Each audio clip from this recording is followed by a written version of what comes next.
Hello, my name's Martha, and I'm working as part of the Imperial College Cannabis research team. Headache disorders are a common cause of disability and reduced quality of life globally. However, current therapies are frequently ineffective and associated with intolerable adverse events. Therefore, a significant headache burden remains, and there is an unmet demand to identify effective and tolerable therapies. The endocannabinoid system has been shown to influence pain signaling, and translational research has suggested that dysregulation in the system may be implicated in the pathogenesis of migraine. Cannabis-based medicinal products have an increasing evidence basis both preclinically and clinically in the setting of chronic pain. However, a paucity of research specifically focused on CBMP's efficacy for headache disorders. The primary aims of this study were to assess changes in validated patient-reported outcomes in patients with headache disorders prescribed CBMPs, and the secondary aims were to assess the clinical safety of CBMPs in this population. To do this, a case series was conducted, and the data was extracted from the UK Medical Cannabis Registry. This is the registry which longitudinally captures pseudonymized data of patients prescribed CBMPs. The study assessed a range of outcome measures. These include headache and migraine-specific patient-reported outcomes, which are metrics reflecting severity, frequency, and day-to-day burden of headaches.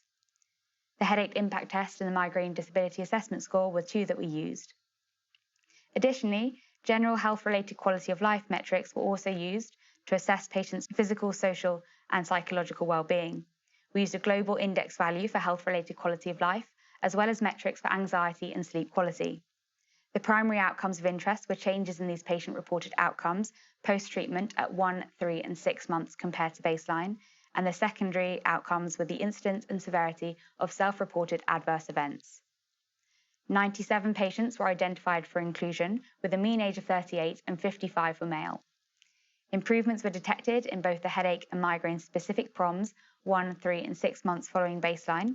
Improvements were also detected in the global index value of health-related quality of life 1, 3, and 6 months following baseline, and improvements were finally detected in sleep quality and anxiety.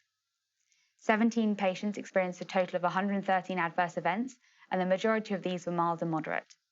So, to conclude, these results suggest an associated improvement in headache and migraine-specific patient-reported outcomes for patients with headache disorders following initiation of CBMP therapies. Furthermore, patients also demonstrated improvements in other general health-related quality of life metrics, and the study suggests that CBMPs have a relative clinical safety in this population. However, clinical trials are required to ascertain causality.